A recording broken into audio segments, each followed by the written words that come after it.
Oh, you thought it was just Diddy getting dragged through the mud. Think again, because the moment Lil Scrappy decided to open his mouth, the system snapped back like a trapdoor in a horror movie. Arrest warrants? For who? For what? For telling the truth? Ha! Or did he just say the wrong thing about the wrong billionaire at the wrong damn time?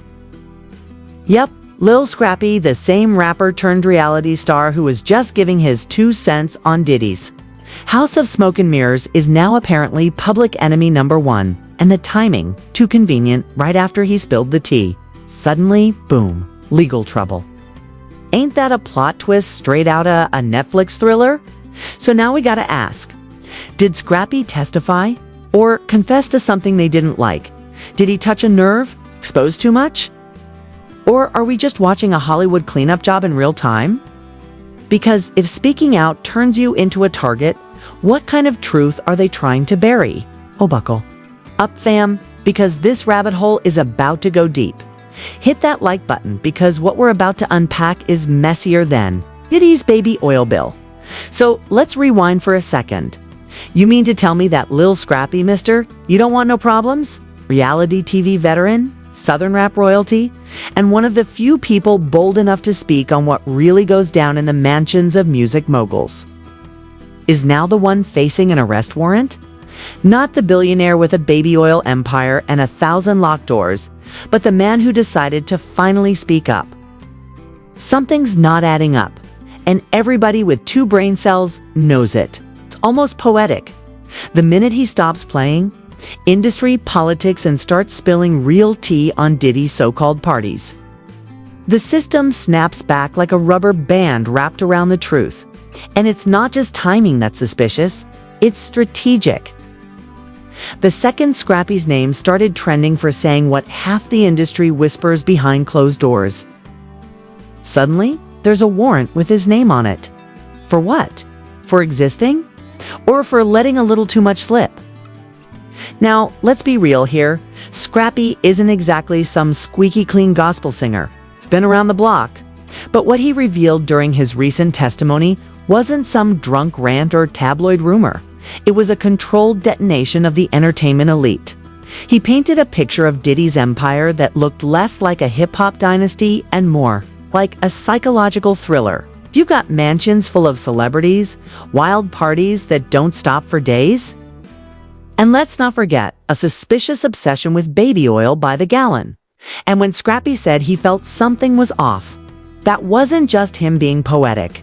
That was his gut yelling, "This ain't normal." Because when you leave a party at 3 a.m. thinking it's over, the folks are still dancing, sweating, and whispering secrets at 9 in the morning, we're no longer in regular freaky territory. We've entered the dungeon, but let's backtrack just a little more. This entire mess started spiraling when Diddy's inner circle began cracking at the seams. Allegations started flying, civil suits, whispers of hush money, footage, and just when you thought the media would stay on script and protect one of their golden boys, Scrappy pops up on camera looking dead in the lens, like, nah, I saw some things. At first, folks thought he was just clout chasing, but the man didn't blink. He didn't stutter. He looked like someone who had been waiting years for the world to finally catch up to what he already knew. And then, boom, he mentions the infamous New Year's Eve party at Diddy's Miami estate. The same estate later swarmed by federal agents like it was the season finale of a drug cartel drama, according to Scrappy. That night felt electric, but in the way lightning feels electric when it's about to strike. Everybody was there. Industry giants, influencers, models, politicians, kids, people you only see in Forbes or The Shadows.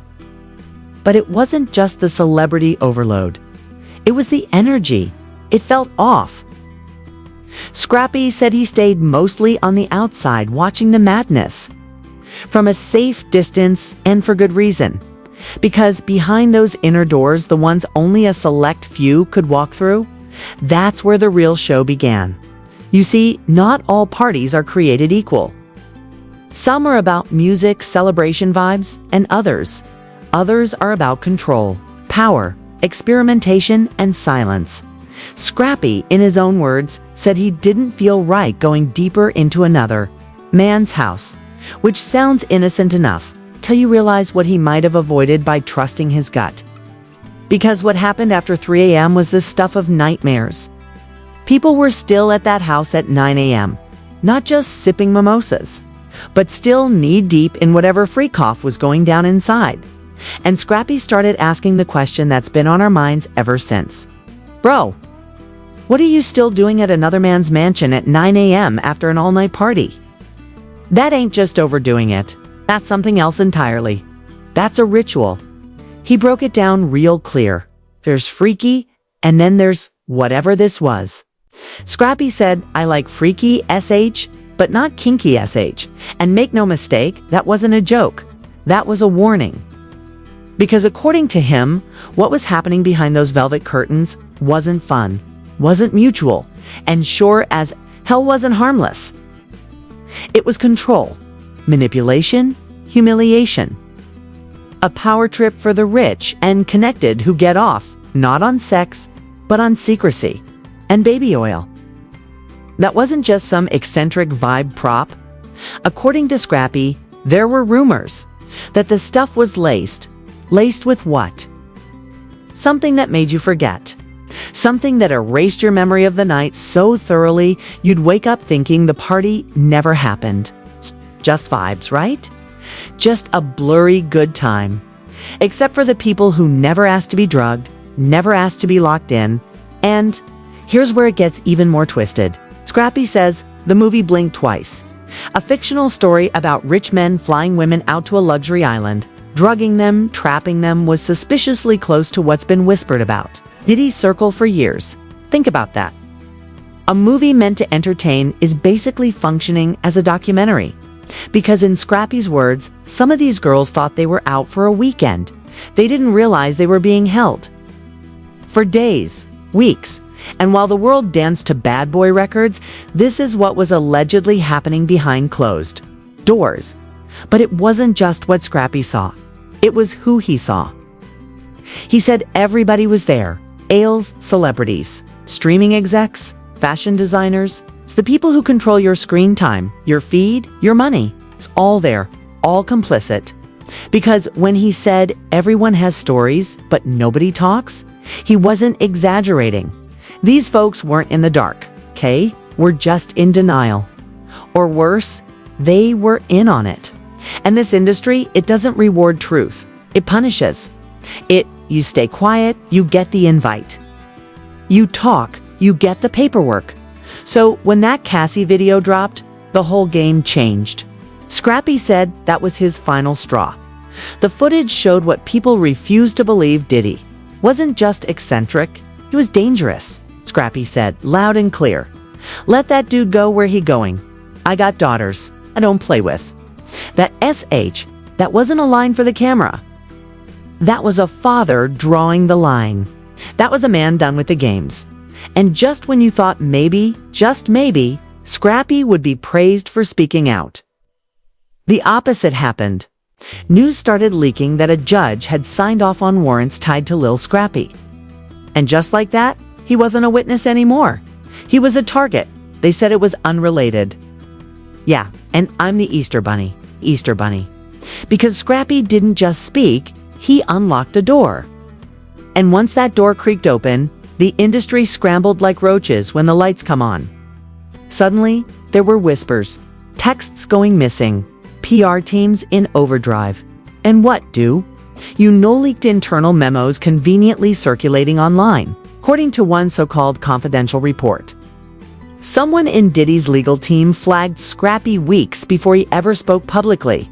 Potential liability, past attendee, sensitive knowledge, translation, he knows too much. And now that he's talking, the cleanup crew's on overtime. Now let's talk about that judge. The same one who approved an arrest warrant for Scrappy, just days after his testimony shook up the narrative. This wasn't some traffic ticket or probation violation. No. This was labeled probable cause connected to unrelated financial discrepancies. Cute. That's the legal equivalent of we'll find something. Anything. The kind of charge they slap on you when they can't silence you any other way.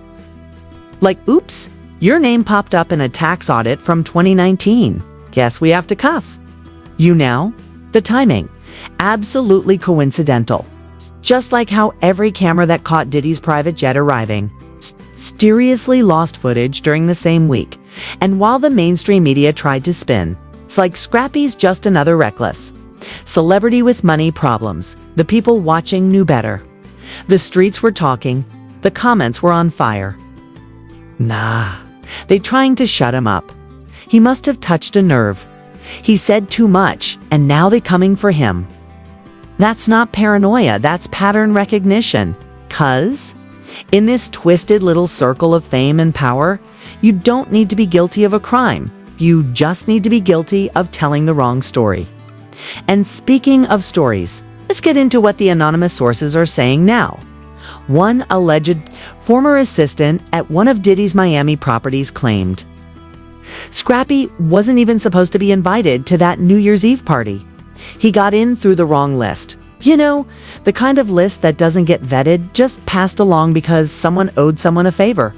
He wasn't one of the regulars, they said. He didn't know the rules. Translation: he wasn't indoctrinated. He didn't sign the imaginary NDA. They expect everyone to live by . Another leak came from an anonymous former bad boy insider who claimed that Scrappy had unknowingly witnessed one of the more contained events. That's what they call it, contained. It's not secret, not private, contained. As in controlled, managed, sanitized. The real stuff, that goes down far from the main floor, past the hallway with no windows, behind doors that don't open unless someone richer than you says they can. But even from the outside, Scrappy saw enough to paint a picture the world wasn't ready for. And let's not forget the now infamous bottle report, a document supposedly pulled from the federal raid inventory, detailing what was seized from Diddy's estate. Thousands of items, but the one that keeps sticking out? 1,000 units of personal oil lubricant. Media tried to clown it, spin it into a meme. Oh, he's just freaky.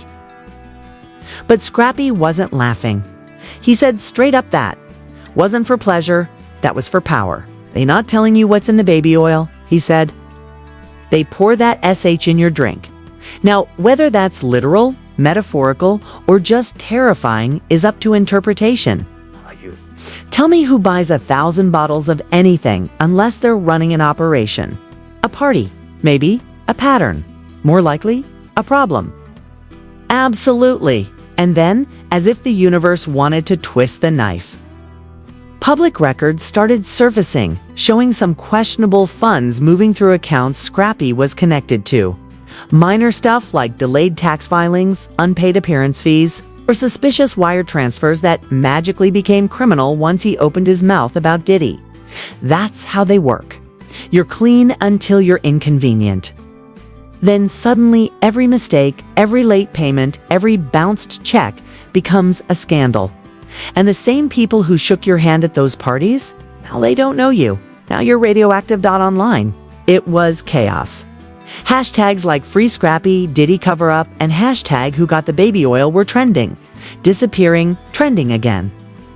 Some influencers who posted about it got mysteriously a few even claimed their monetization got pulled when they brought up Diddy's name on livestream. Freedom of speech, just not too much of it, right? Oh. One Twitter user said, Lil Scrappy didn't testify, he detonated.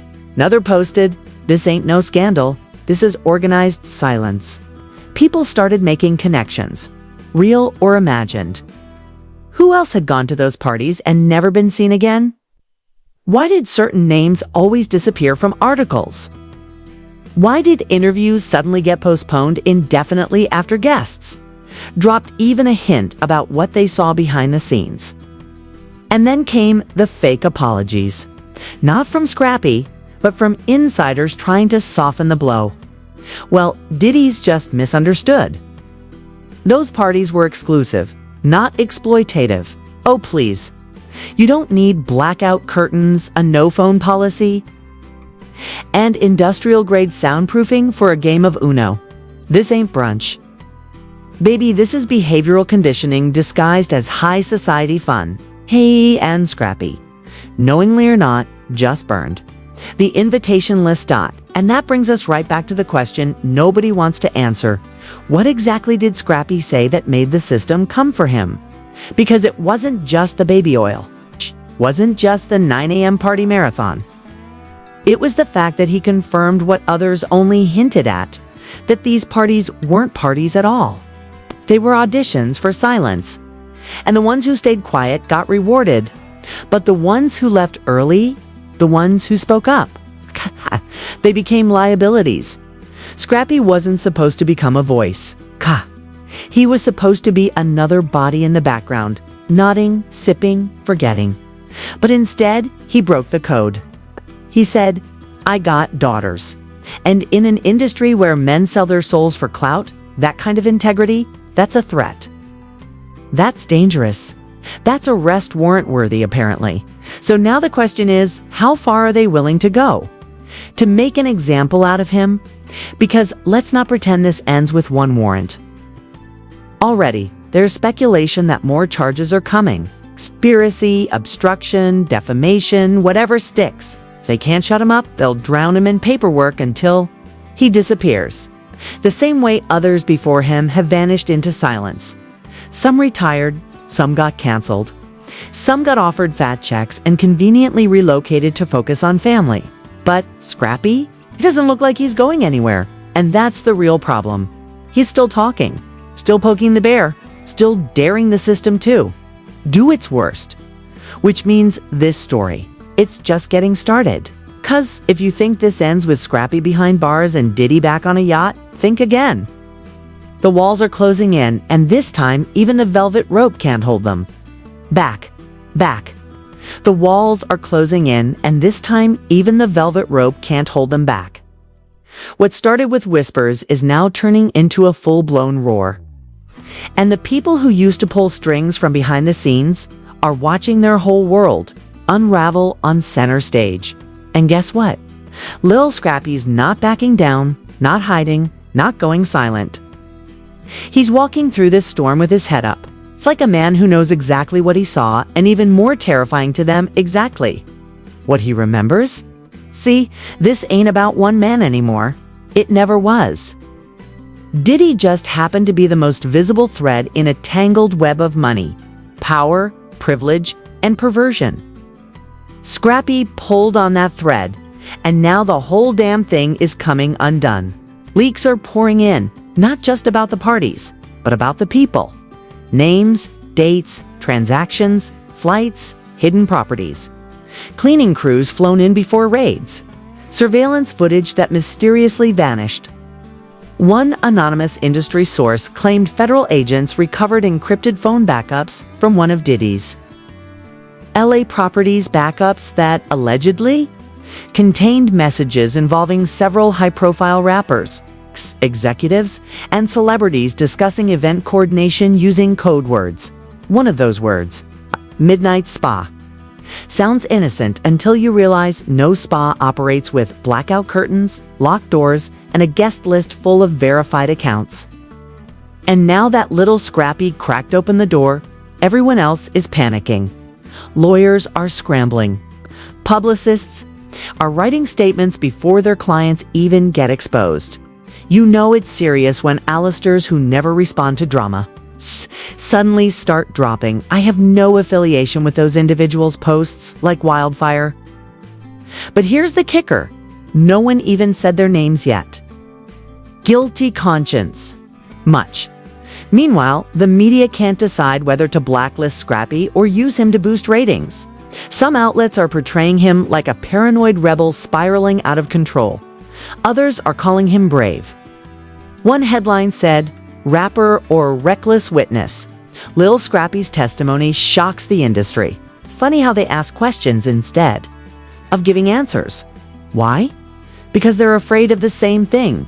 He exposed that this goes deeper than one man, one mansion, or one scandal. This is the kind of rot that doesn't get cleaned up with a PR stunt. It gets buried, or at least it used to. And while the government pretends this is all under control, insiders are saying something else. rumors are flying about a task force, quietly being assembled not just to investigate Diddy, but the entire circle surrounding him. Not officially, of course. Can't spook the rich too early. But there's talk of international connections, foreign bank accounts, parties hosted in countries with zero extradition laws. Yet now we're in James Bond territory, except instead of spies and gadgets, it's influencers, producers, and celebrities playing a game of who can keep the lie alive the longest. Lil Scrappy's team. They're scrambling too. Lawyers working overtime. His legal defense fund supposedly got a six-figure donation overnight, with anonymous messages saying, "Keep talking." Some say it's fans. Others think it's insiders, who can't go public but don't want to stay silent. Whatever the case, the message is clear. This ain't just Scrappy's fight anymore. And speaking of fights, social media has turned into a digital war zone. Half of Twitter is like, he's doing the Lord's work, and the other half is like, he just sealed his own coffin.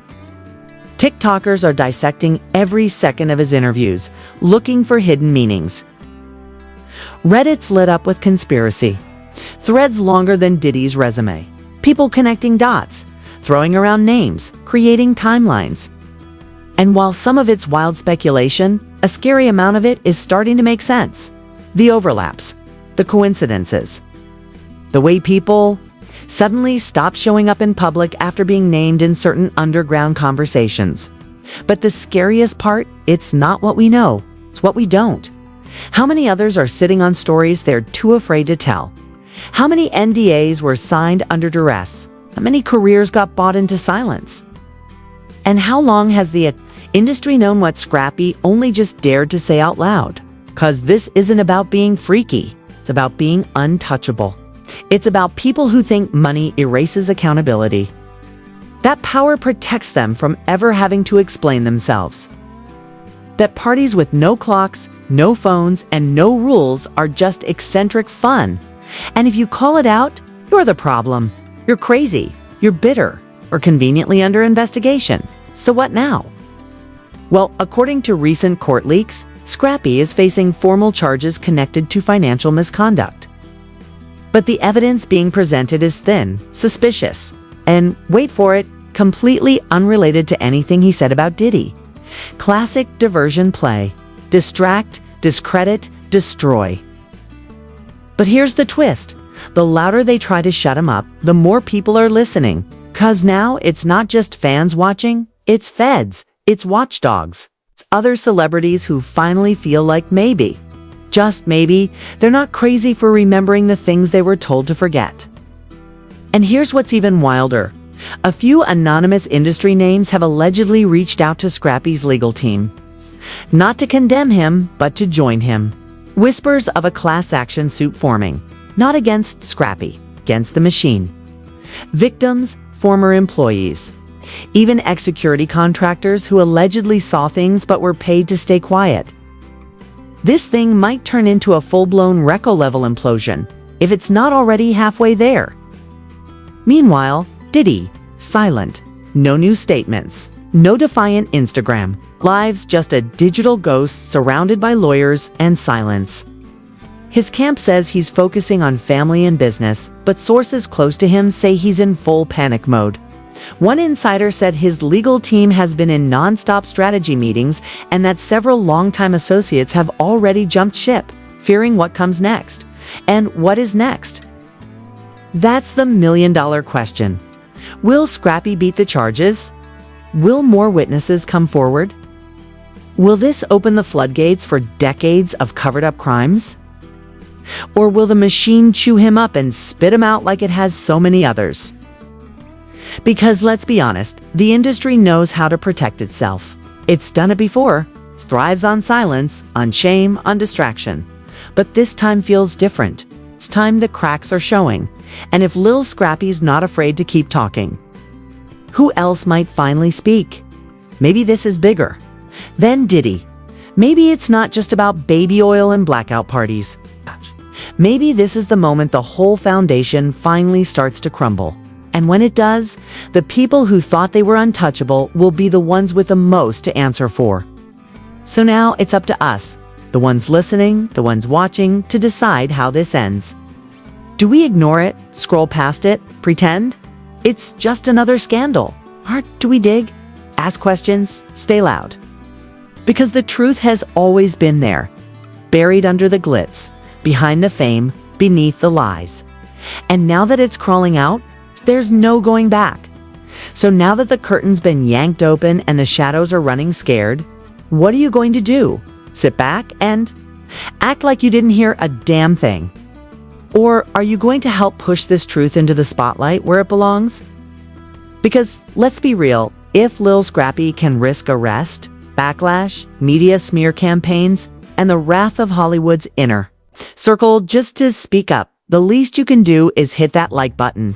Smash it like the feds smashed Diddy's front gate. Drop a comment and tell us what you think is really going on behind those velvet ropes. Was Scrappy set up? Did he say too much? Or are we finally watching the fall of an empire too arrogant to believe it could be touched? And don't forget to subscribe, because if you think this is the end of the story, baby, you haven't even seen the next chapter. More names are coming, more files are leaking, and we'll be right here breaking it all down while they try to sweep it under the rug. So share this video with someone who still thinks all this is just celebrity gossip. Wake them up, because this isn't gossip, it's a ticking time bomb. And when it blows, you'll want to say you heard it here. First, stay loud, stay curious, stay dangerous. We've only just begun, just begun.